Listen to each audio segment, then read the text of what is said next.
Hello, and this is a book review. Some interesting ideas, favorite ideas, and takeaways from this book, The Wisdom of Crowds. Overall, this book, I'll start with a quick review. This book is probably at least a high 3, so like I said, I have like 2 3s. That's the only number I divide to 2, low 3 and a high 3. And I'll give this probably a high 3, almost a 4. I'm thinking even to give it a 4. You might see it as a 4 because it has some good information. But I wrote some in the notes. You will see later that some of the examples and stories are way too much details and or too long. But it definitely has some interesting ideas, and what he takes out of those stories are actually interesting. Also, the stories he brings are quite interesting, and I've not heard some of them before.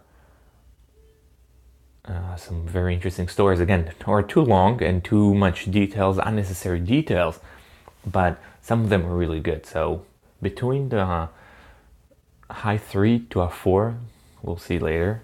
I'm not sure yet, but it's not a bad book overall. Could be shorter. Well, let's see the notes.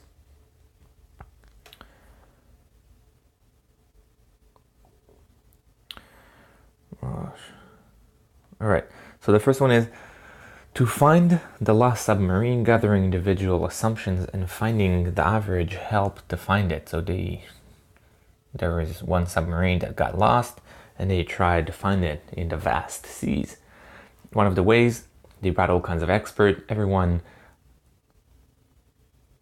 turned in his own assumption, and they found an average, and that was actually pretty accurate. Next one is a side note. There is too many stories, and some of them are way too long with unnecessary details. This is what I spoke a little before.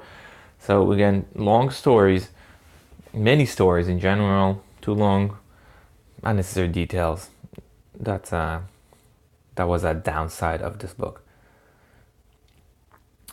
A diverse group is better than a group of smart people since they generate more ideas. So a diverse group, if there is like only one group, only a homogenous group, they fall into a groupthink. They all think the same. So diverse group generate more ideas. Expertise and accuracy are not related. Experts are more prone to believe in their predictions. So this is one of the reasons why expertise and accuracy are not related, because they fall and they believe in their own predictions, so they fall into some kind of a bias. Overconfident people could be helpful when information cascade is presented, since they would not follow the lead. So you need some people that are overconfident, because what happens when there is an information cascade, everyone are thinking the same way, and this is when you need those overconfident people, because they go their ways and they don't care what's going on around. They just do whatever they do, and they don't care about that information cascade. Computer simulations about when to go to the bar that contains multiple strategies produce random fluctuations, unlike the real world. So they had all kinds of there was an algorithm, some kind of algorithm simulation about when to go to the bar to find the less people, or when is the best time to go. But that produces random fluctuation, which is not usually happens in real life. I forgot the exact reasoning, but I think one of them was because people just can, or maybe I don't know what he's talking about, but it could be because people are going into the bar and say, okay, this is too full, so they go away. But the simulation or the algorithm probably didn't took that into account or something like that. But in real life, people are, this is one of the ways a wisdom of the crowd is better than an individual, because somehow the crowd managed to sort itself out. Next one is a side note again. Explanations and examples are too long. This book could be 30% shorter. So again, same problem. It's long, a lot of details, names, and all kinds of useless information, could be 30% shorter. It was about 10 hours worth of listening, so easily 7. Next one is reciprocatory is a result of repeated interactions. So it's beneficial to reciprocate. The more interaction you have, the more probable you'll be to reciprocate, because it's just beneficial to reciprocate. So that's why we are reciprocal. When people switch lanes, that starts a loop, because people need to slow down, so there is more space for people to go into those lanes, and so on and on. So the more people switch lanes, the more problem it causes, because when people switch lanes, you need to slow down. So there's a slowdown, and everyone is slowed down, so people move more lanes. So that's cause traffic jams occasionally or often. Next one is Zara produces around 20,000 items a year, which enables them to order low quantities and not get stuck with a lot of inventory. I added.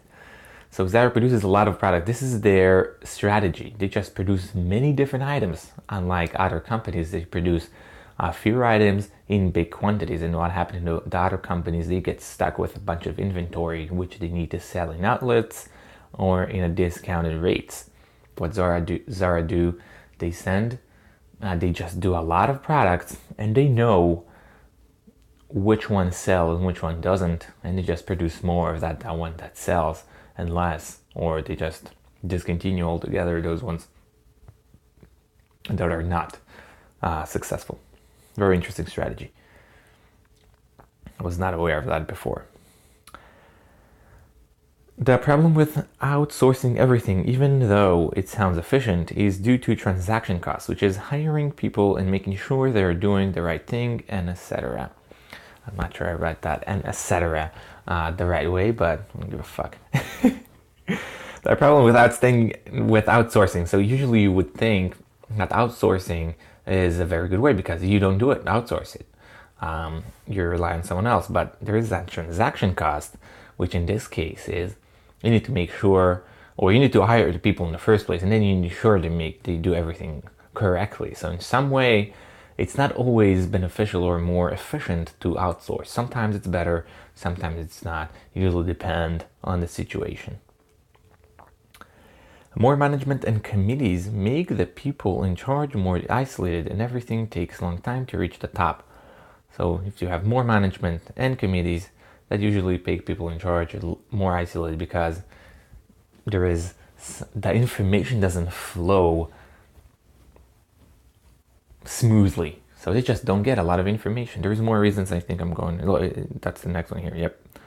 Organizations with top-down hierarchy, people are being inauthentic since they don't want to get in trouble. So this is what happens when you have some kind of a hierarchy, more management, especially rigorous top-down hierarchies. So people are being inauthentic because they know if they don't, they will get in trouble. So they won't tell you, oh, there is a problem in the somewhere in the company, because it's just because if they tell you, they're gonna get into trouble. So they don't want to tell you about it. So again, it's the same problem of information not flowing smoothly. And that's the last one here. When everyone are trying to predict what everyone else will do, often no one really thinks for himself. This is what happens sometimes in the stock markets. Everyone's trying to predict what everyone else are doing. But sometimes no one really thinks for himself. Like, is it a good company or not? Everyone else just trying to predict, will everyone buy it? Will not everyone buy it? Eventually, again, what happened is no one know what the fuck is going on. So I thought I had more notes, but that's it for notes. So again, I'll probably stick to a high three rather than a 4 after going through the notes. I made up my mind apparently, high 3, because again, I thought I had more notes. Some of them are really good notes, so I found interesting things. But again, the long stories and everything bump it down to a high 3. But overall, it's an interesting book. That's it. Thank you.